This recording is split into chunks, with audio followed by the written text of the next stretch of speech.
Hello बच्चों, welcome back to the channel. आज की वीडियो में हम करेंगे हमारा क्लास 12th मैक्रो इकोनॉमिक्स का जो चैप्टर चल रहा है, measurement of national income. National income almost pack होने की कगार पे पहुंच गया है। उसका लास्ट टॉपिक है national income at current price and national income at constant price. इस टॉपिक को करके आज हम अपना चैप्टर भी पैक कर देंगे।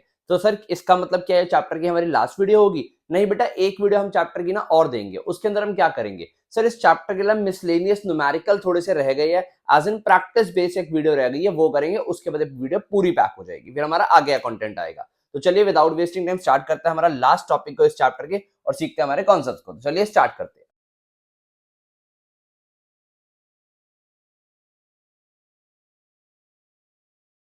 हाँ जी बच्चों, हमारा जो आज का टॉपिक है वो है national income at current price and national income at constant price. Sir ये क्या कहता है, करंट प्राइस और constant price? Sir national income तो पूरा चैप्टर में पढ़ा, अब आ गया हमारे पास करंट प्राइस कांस्टेंट प्राइस। यानी सर आप नेशनल इनकम को वैल्यू करोगे करंट प्राइस पे और कांस्टेंट प्राइस पे। सर ये होते क्या है, करंट प्राइस और कांस्टेंट प्राइस का मतलब क्या है?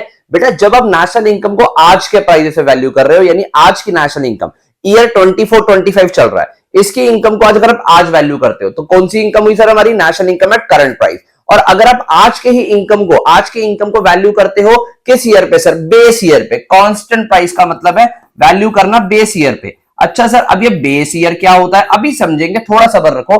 बेस ईयर पे वैल्यू करेंगे तो निकल आएगी national income at constant price. चलो समझने की बात करते हैं। पहले हमारे पास national income at current prices, मैंने बेसिक आपको बताया। कह रहा अगर आप वैल्यू करोगे आज की वैल्यू पे, देखो पहले एग्जांपल पढ़ लेते हैं। Measurement of India's national income of 24-25 at the prices of 24-25। यानी अगर हम आज की नेशनल इनकम को आज के प्राइजेस पे वैल्यू करेंगे। सर नेशनल इनकम को वैल्यू करना, नेशनल इनकम तो खुद एक प्राइस है बेटा, यही तो गलती है। नेशनल इनकम एक्चुअल में होता क्या है? नेशनल इनकम होता है it is the money value of final goods and services. National income जो होता है फाइनल गुड्स एंड सर्विसेज की मनी वैल्यू होती है, जो एक साल में प्रोड्यूस की जाती है and produced by the normal residents of a country in a year measured at the prices of current year। यानी अगर आप देखो यहां तक डेफिनेशन हो गई हमारी नेशनल इनकम की। इसको मेजर किया जब प्राइसेस ऑफ करंट ईयर पे तो निकल आया national income at current prices. Same चीज को जब आप वैल्यू कर दोगे, it is the money value of final goods and services produced by the normal residents of a country in a year. यहां तक नेशनल इनकम की definition measure at the base year prices. Sir base year क्या होता है? Base year के prices में जब value कर दोगे national income at constant price निकल आएगा। अब सर बेस ईयर होता क्या है, ध्यान से सुनना बेटा। Base year is a normal year which is free from price fluctuations. Sir price fluctuations, इसके लिए ना बेटा मैं आपको एक कहानी सुनाता हूं, ठीक है? आपको समझ आ जाएगा। इस कहानी को हम रिकॉर्ड भी करेंगे, रुको एक मिनट। हाँ बेटा, हम बात कर रहे हैं बेस ईयर की। अब बेस ईयर कौन सा ईयर होता है सर? बेस ईयर के लिए मैं आपको एक कहानी सुना रहा था। बेस ईयर होता है वो वाला year which is free from price fluctuations. Price fluctuations का क्या मतलब है? यानी कि the year which is free from inflation and deflation. Sir ऐसा कैसे हो गया? और ये देखो क्या लिखा है, presently 11-12 is taken as base year in India. यानी इंडिया के अंदर 2011-12 को बेस ईयर दिया जा रहा है। इसका मतलब क्या हुआ सर? 2011-12 जो ईयर था ना, वो ईयर फ्री है प्राइस फ्लक्चुएशन से। इसका मतलब यही हुआ, इसने बोला है कि बेस ईयर वो वाला ईयर होता है जिसमें प्राइस फ्लक्चुएशन नहीं होती। यानी और इंडिया के अंदर 11-12 लिया जा रहा है, यानी 11-12 is a year which is free from the price fluctuations. Sir इसको ना एक एग्जांपल से समझ सकते हैं। देखो प्राइस फ्लक्चुएशंस का मतलब है इन्फ्लेशन डिफ्लेशन का इफेक्ट नहीं है, ओके? यानी 11-12 is that year now which is free from the price fluctuations. देखो आज के सिनेरियो से आज हर पर्सन इतना पैसा कमा रहा है कि 11-12 की सारी चीजों को अफोर्ड कर सकता है। तो ऐसा जनरली होता है 10 से 15 साल के गैप के बाद एक ईयर ऐसा बन जाता है जब ना लोगों की इनकम इस लेवल तक बढ़ चुकी होती है कि प्रीवियस टाइम पे 10-15 साल के पहले का टाइम जो होता है वो फ्री फ्रॉम इन्फ्लेशन हो जाता है। हम इसके लिए एग्जांपल समझ सकते हैं। सपोज कोई चीज जो पहले 60,000 रुपए की आती थी, यानी 11-12 में, वो उस समय अफोर्ड करना सबके लिए पॉसिबल नहीं था। पर आज, क्योंकि उस समय जो पर्सन बहुत कम पैसा कमा रहा था, पर आज वही चीज, हम एग्जांपल ले लेते हैं एक्टिवा स्कूटर की। 2011-12 में एक्टिवा स्कूटर 60-70 हजार में आता था, वो कोई नहीं ले पाता था उस समय। यानी एज इन की जो लोअर क्लास लोग होते थे या फिर जिनकी इनकम कम होती थी, जो दिहाड़ी मजदूर टाइप के लोग होते थे, वो लोग नहीं ले पाते थे। बट अब क्या हो गया है सर, अब उनकी दिहाड़ी मजदूरी भी इतनी बढ़ गई है कि अगर 60-70 हजार में वो स्कूटर आता होता तो आज वो ले लेते। बट आज स्कूटर की वैल्यू कितनी हो गई है सर? मोर देन 1 लाख हो गई है। इसका मतलब कि प्राइस फ्लक्चुएशंस अब ज्यादा है। उस समय का ईयर आज के इनकम के हिसाब से वो वाला ईयर हो गया है जो फ्री हो गया है प्राइस फ्लक्चुएशन से। सो ये कॉन्सेप्ट है यहाँ पे, यानी बेस ईयर वो वाला ईयर होगा जो प्राइस फ्लक्चुएशन से फ्री हो जाएगा। और नेशनल इनकम को जब उस ईयर के प्राइसेस पे वैल्यू करोगे तो निकल आएगा national income at constant price. If we measure India's national income of 24-25 at the prices of 11-12, then it is termed as national income at constant price. National income measure using prices of base year to eliminate the impact of a price changes, inflation or deflation. यानी जब आप ये भी दोबारा से definition लिखी हुई है, इस डेफिनेशन की जरूरत नहीं है, इसको अगर नहीं करोगे तो भी चलेगा। ये बेस ईयर की डेफिनेशन लिखी हुई है, हमने करना क्या है, हमने ये वाला काम करना है और कांस्टेंट प्राइस के लिए ये वाला काम करना है, इतना मीन है। अगर हम सर इनके फीचर्स देख ले कुछ, देखो it includes the effect of price fluctuations, यानी किसके अंदर sir, national income at current price के अंदर हमारी प्राइस फ्लक्चुएशंस होती हैं। It does not show the true picture of economic growth. Sir ये क्या मतलब हुआ, यानी नेशनल इनकम जो करंट प्राइस की है वो true picture of economic growth नहीं दिखा रही? बेटा बिल्कुल नहीं दिखा रही। सर क्यों नहीं दिखा रही? क्योंकि वो प्राइस फ्लक्चुएशंस के साथ बनी है। सर इसको थोड़ी देर रुक जाओ, थोड़ी देर के बाद हमारे पास एक टेबल आएगा, उस टेबल में एग्जांपल्स के थ्रू बहुत डिटेल में समझेंगे। It is also called the nominal national income, इसका दूसरा नाम है nominal national income. I hope so समझ आता है ये। अगर हम आगे बढ़े, इसके फीचर्स क्या थे, reflects the real growth of output, real growth of output या फिर इकोनॉमी, यानी हमारे पास जो हमारी नॉमिनल नहीं रियल, ये जो है हमारे पास national income at base year price यानी कांस्टेंट प्राइस जो है वो हमें रियल आउटपुट दिखाता है, यानी रियल ग्रोथ इन आउटपुट दिखाता है, रियल ग्रोथ ऑफ इकोनॉमी दिखाता है। फिर also called the real national income, इसको रियल नेशनल इनकम भी बोलते हैं, और बेस ईयर फिक्स किया हुआ इंडिया के लिए 11-12। ओके अच्छा, अब ये न्यूमेरिकल एग्जांपल है, इसके थ्रू देखना आपको सारा समझ आ जाएगा। ध्यान से समझना है इसको, बेस ईयर और करंट ईयर प्रॉपर्ली समझ आ जाएंगे। हमें कमोडिटी गिवन है, कमोडिटी क्या क्या गिवन है सर, व्हीट, क्लॉथ और मिल्क, तीनों की मेजरमेंट वैल्यू भी गिवन है। उसके अलावा क्वांटिटी प्रोड्यूस इन 2024-25 में कितनी क्वांटिटी प्रोड्यूस करी, इसको हम Q1 से डिनोट कर रहे हैं। यानी आपने व्हीट बनाया 1000 kg, क्लॉथ बनाया 500 मीटर्स, मिल्क बनाया 250 लीटर्स। ओके, उसके अलावा करंट ईयर में प्राइस यानी 24-25 में इनका प्राइस कितना, जिसको हम P1 से डिनोट कर रहे हैं। 20 रुपीज पर केजी हमारा व्हीट आ जाता है, 25 मीटर हमारा 25 पर मीटर हमारा क्लॉथ आ जाता है, 40 रुपीज पर लीटर हमारा मिल्क आ जाता है। उसके अलावा बेस ईयर प्राइस की बात करें 11-12 में, तो इसको हम लोग P0 से डिनोट कर रहे हैं। बेस ईयर में प्राइस क्या था, बेस ईयर में प्राइस का मतलब कि जो कमोडिटी आज इतने इतने की मिल रही है वो बेस ईयर में यानी 11-12 में कितने कितने की मिलती थी, तो आपको प्राइजेस गिवन है। Similarly market value at current prices, हमने मार्केट वैल्यू निकाली करंट प्राइजेस, कैसे निकाली, हमने इस क्वांटिटी को इस वाले प्राइस से, करंट ईयर की क्वांटिटी को करंट ईयर के प्राइस से मल्टीप्लाई कर दिया, Q1 मल्टीप्लाई P1, ये हमारे पास वैल्यू आ गई। 1000 मल्टीप्लाई 20, 500 मल्टीप्लाई 25, 250 मल्टीप्लाई 40, ये आगे हमारे वैल्यू यानी टोटल हमारे पास आज की वैल्यू आ गई। ये देखो, ये है इकोनॉमी में total produce goods and services, और ये है उनकी टोटल वैल्यू, तो ये आ गई हमारे पास national income at current prices. Okay, ये करंट प्राइजेस पे आ गई। सिमिलरली हमने market value at base year के प्राइस पे निकाला, यानी हमने इस क्वांटिटी को बेस ईयर के प्राइस से मल्टीप्लाई किया, हमने Q1 को P0 से मल्टीप्लाई किया, तो हमारे पास ये वैल्यू आ गई। यानी हमने 1000 को 12 से, 500 को 15 से और 250 को 30 से मल्टीप्लाई किया, तो ये वैल्यू आ गई। ये है हमारी कांस्टेंट प्राइस की वैल्यू, ये हमारी कांस्टेंट प्राइस, यानी ये हमारी national income at constant price, और ये थी हमारी नेशनल इनकम एट, या पूरा लिख देते हैं करंट प्राइस पे। अब ध्यान से देखो, इन दोनों के बीच में ना डिफरेंस है। सर कितना डिफरेंस है, माइनस करोगे 15,500 का डिफरेंस है। ये 15,500 क्या आपको समझ आ रहा है बेटा, सिर्फ और सिर्फ प्राइस के इंक्रीज होने की वजह से है। ये देखो, जो चीज आज 20 रुपए की है पहले 12 की थी, 25 की है पहले 15 की थी, 40 की है पहले 30 की थी, यानी ये जो प्राइजेस इंक्रीज हुए हैं इनकी वजह से हमारी इनकम इंक्रीज हो रही है, अदरवाइज आउटपुट तो उतना ही वैल्यू किया गया ना। इसका मतलब हमें समझ आ रहा है कि हमारी जो करंट ईयर की इनकम है यानी कि national income at current prices है, उसके अंदर इन्फ्लेशन का इफेक्ट है कि सेम कमोडिटी का प्राइस बढ़ने की वजह से इनकम ज्यादा दिख रही है, अदरवाइज हमारी जो बेस ईयर पे वैल्यू करेंगे सेम कमोडिटी को तो इतने की बनती है। इसका मतलब 15,500 रियल ग्रोथ नहीं है, 15,500 सिर्फ और सिर्फ क्या है सर, 15,500 एक तरीके से इन्फ्लेशन है। तो यही तो हम इन कॉन्सेप्ट को समझ रहे हैं। तो यानी अगर ये भी एक कॉन्सेप्ट क्लियर होता है कि सर हम national income at current price को कांस्टेंट प्राइस में क्यों कन्वर्ट कर रहे हैं, सर यही वाला इफेक्ट निकालने के लिए, जो हमने इन्फ्लेशन का इफेक्ट यहां देखा इसी को निकालने के लिए। आई होप तो समझ आता है।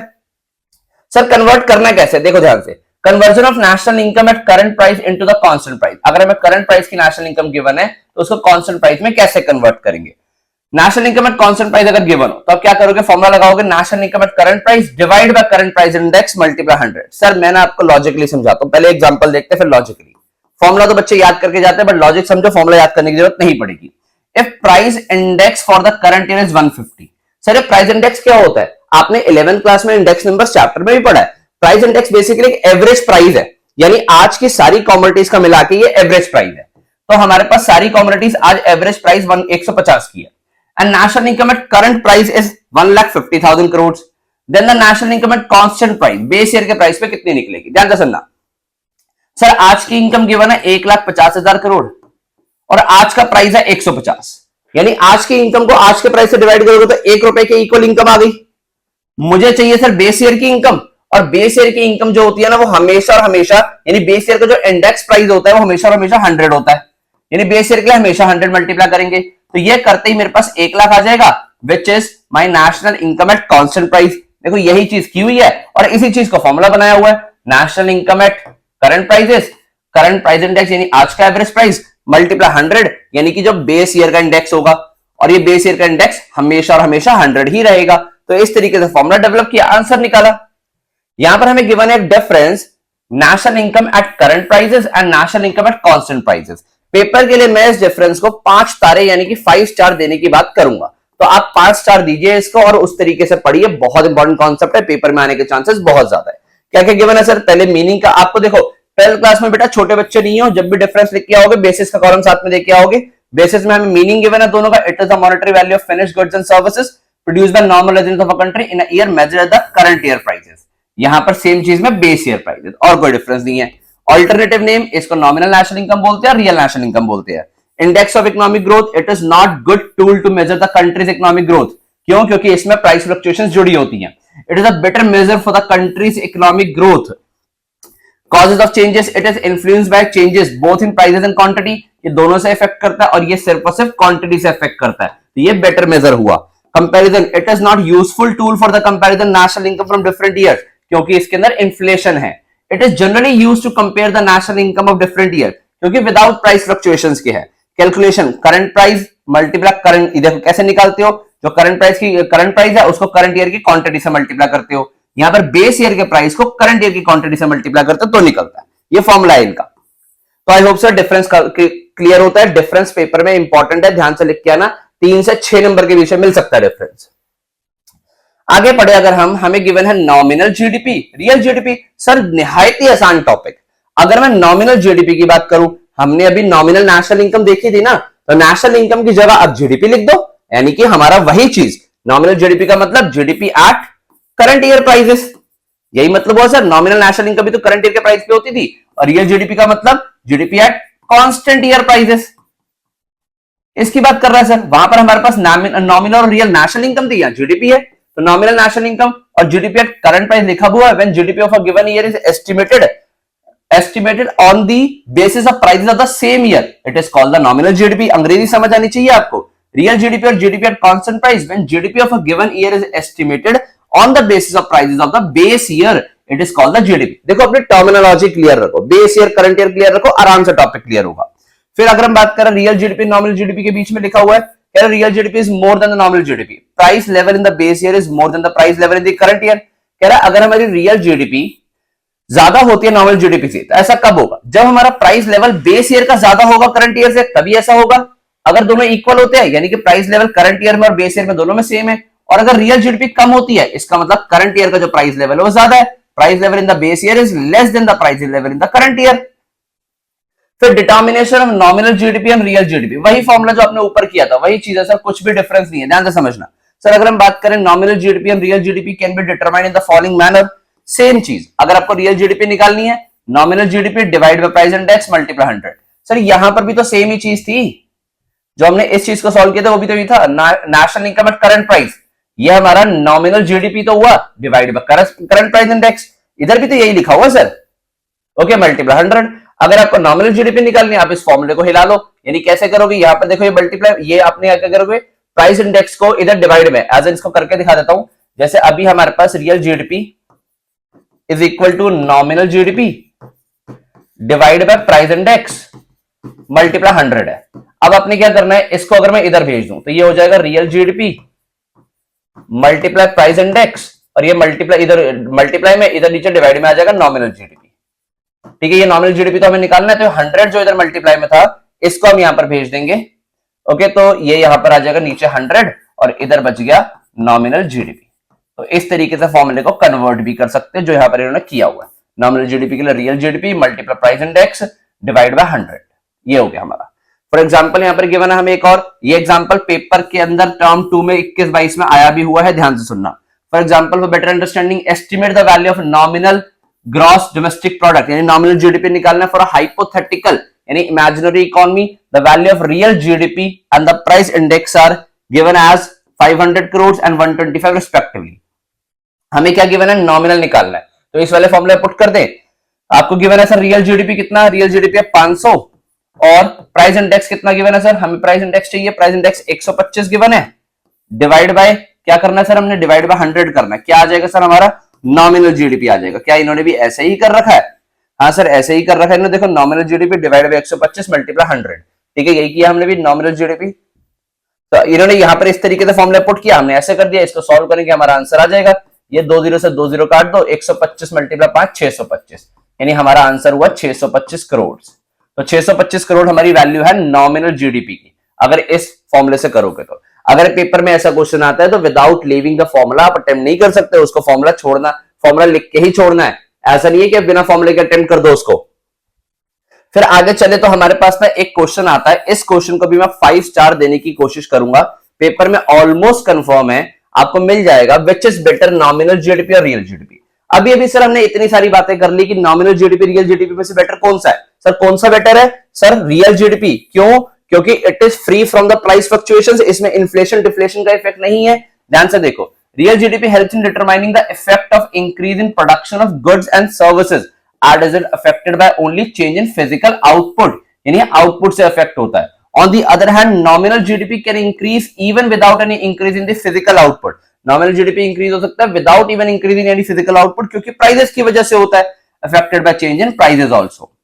Real GDP is a better measure to make periodic comparison in the physical output of the goods and services over the different years. In real GDP को हम लोग डिफरेंट ईयर से कंपैरिजन के लिए यूज कर सकते हैं और डिफरेंट नेशन से भी, यानी real GDP facilitates international comparison, ये इंटरनेशनल कंपैरिजन को भी इजी कर देता है of economic performance across the countries. यानी in short therefore real GDP is a better than the nominal GDP as it is truly reflects the growth of an economy. तो ये हमारे पास पूरा टॉपिक यहां पर हो गया। अब हमारे पास एक टॉपिक आता है, बहुत इंपॉर्टेंट टॉपिक है, जीडीपी डिफ्लेटर का। ये क्या होता है सर, ये ना एक रेशियो होती है, ratio of nominal GDP to real GDP. Basically GDP deflator ये दिखाता है कि आज के मुकाबले हमारा प्राइस इंडेक्स बेस ईयर के मुकाबले कितना बढ़ चुका है। आज दिन के बेस ईयर का प्राइस इंडेक्स तो हमेशा हम 100 लेके चलते हैं, तो आज का प्राइस इंडेक्स इसके मुकाबले कितना हो गया। कह रहा है कि अगर आप जीडीपी डिफ्लेटर निकालना चाहते हो, nominal GDP divide by real GDP करो, आपका ये आंसर आ जाएगा। सपोज हमारा जो आज का डिफ्लेटर निकलता है 125 निकलता है, इसका मतलब बेस ईयर में 100 था, आज 125 है, यानी 25% से हमारी महंगाई जो है वो बढ़ गई है। इसका इतना सा मतलब हुआ। आई होप सो समझ आता है। जीडीपी डिफ्लेटर के ऊपर भी एक क्वेश्चन ना पेपर में आ जाता थ्योरी का, नीचे जो मैं डिस्क्रिप्शन में आपको नोट्स दूंगा उसके ऊपर इसकी थ्योरी होगी। छोटा सा टॉपिक है सर, इसके बाद हमारा लास्ट टॉपिक है चैप्टर का, पूरा थ्योरेटिकल टॉपिक है, बहुत इंपॉर्टेंट टॉपिक, इसमें से भी एक क्वेश्चन कंफर्म आएगा। आपको जो लास्ट के 4 पेजेस है ना, ये इन 4 पेजेस में से पेपर में 3 से 6 नंबर का काम मिल सकता है, इतने इंपॉर्टेंट पेजेस है ये। क्या टॉपिक है सर, डिस्ट्रीब्यूशन। हम कर रहे हैं GDP and welfare. GDP and welfare, इसका क्या मतलब हुआ सर, जीडीपी एंड वेलफेयर का मतलब हुआ, बोला जाता है जनरली ऐसा माना जाता है कि जब एक कंट्री की ग्रोथ हो रही होती है, उसकी जीडीपी बढ़ रही होती है, तो उसका वेलफेयर भी बढ़ेगा। क्या ऐसा कहना सच है हमेशा? नहीं बेटा, ऐसा कहना हमेशा सच नहीं है। ये वाले पॉइंट्स उसी चीज को प्रूव करते हैं कि कंट्री की जीडीपी तो बढ़ सकती है, बट जरूरी नहीं है कि उसका वेलफेयर भी बढ़े। जैसे कि distribution of GDP. Distribution of GDP का मतलब है कि अगर जो जीडीपी बढ़ रही है वो किसकी वजह से बढ़ रही है। आज की कंट्री में रिच और पुअर के बीच में इनइक्वालिटीज बढ़ रही है। Richer are get more richer, यानी कि जो अमीर है वो अमीर होते जा रहे हैं, तो उनकी वजह से जीडीपी बढ़ रही है ना, इससे गरीबों का वेलफेयर कहां बढ़ा। if with raise in GDP inequality increases, then welfare of the people may not raise as much as a GDP as much as a raise in GDP। यानी जरूरी नहीं है कि अमीरों की जीडीपी बढ़ने से, अमीरों की इनकम बढ़ने से गरीब लोगों का वेलफेयर भी बढ़ेगा। क्या चेंज इन प्राइसेस, समटाइम जो हमारी इनकम में इंक्रीज होता है, जीडीपी में इंक्रीज होता है चेंज इन प्राइसेस की वजह से। सर हम भी तो यही टॉपिक करके आए ऊपर अभी, यानी याद करो कि हमारा जो नॉमिनल जीडीपी है वो इंक्रीज हुआ था, तो वो किसकी वजह से इंक्रीज हुआ था, प्राइसेस की वजह से, पर रियल जीडीपी तो कम ही था। यानी if increase in GDP is due to raise in prices and not due to increase in physical output, then it will not the reliable index for the economic welfare. Non monetary exchanges, कह रहा है non market transactions like services of housewife, kitchen gardening, service of family members to each other, own account production, leisure time activities etcetera are not included in the GDP due to non availability of data. How much such activities influence to the economic welfare. देखो, हमारे घर पे हमारे mother, हमारे father हमारे लिए काम कर रही है, हमें एक बेटर लाइफ देने की कोशिश कर रही है।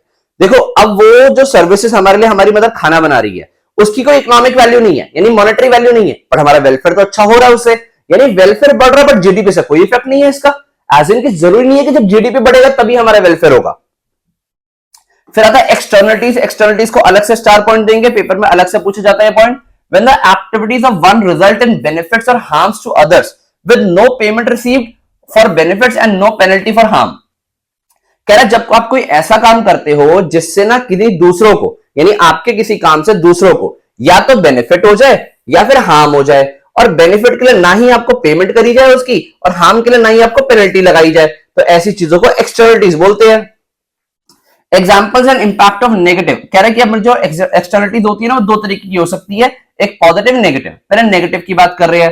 कह रहा है environment pollution caused by industrial plants, such pollution reduces the welfare through negative effect on the health। देखो, अब environment pollution हो रहा है किससे? इंडस्ट्रियल प्लांट से।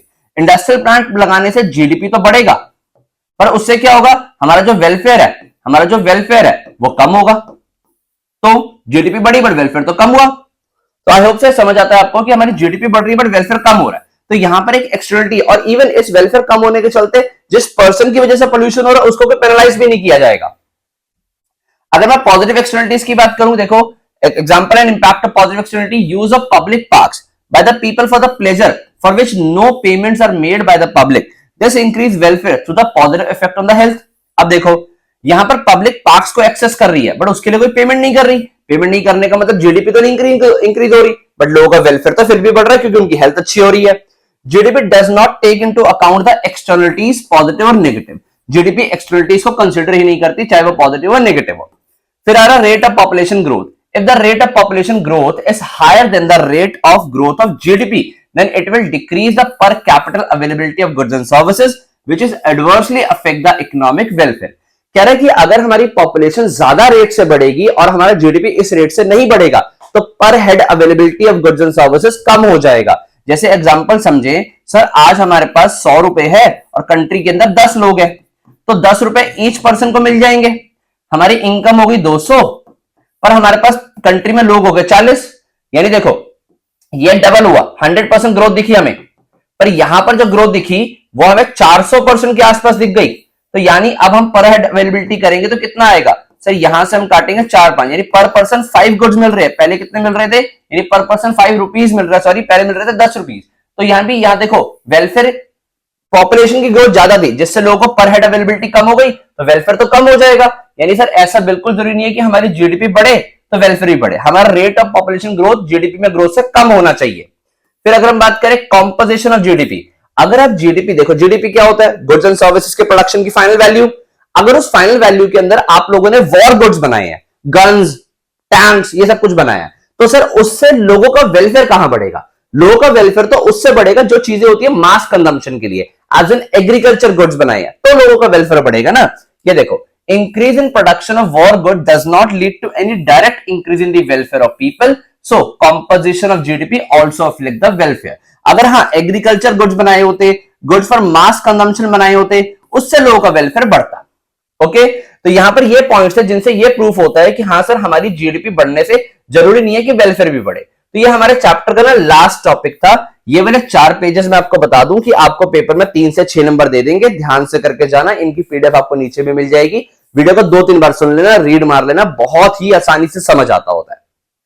टॉपिक सारा लॉजिकल है। ओके, अच्छा कोई डाउट रहा तो नीचे कमेंट सेक्शन का यूज करो, मैं बताने के लिए बैठा हूं उसमें। अगर कोई भी डाउट रहता है प्लीज पूछ लेना, कमेंट कर देना। कोई स्पेसिफिक वीडियो चाहिए उसके लिए भी कमेंट कर देना। वीडियो को शेयर करो अपने दोस्तों के साथ, बहुत अच्छे शेयर करो, बहुत अच्छा कंटेंट आना भी बाकी है। मैं आपसे मिलता हूं नेक्स्ट वीडियो में बहुत ही जल्दी। चैनल को सब्सक्राइब करके जाना। Thank you.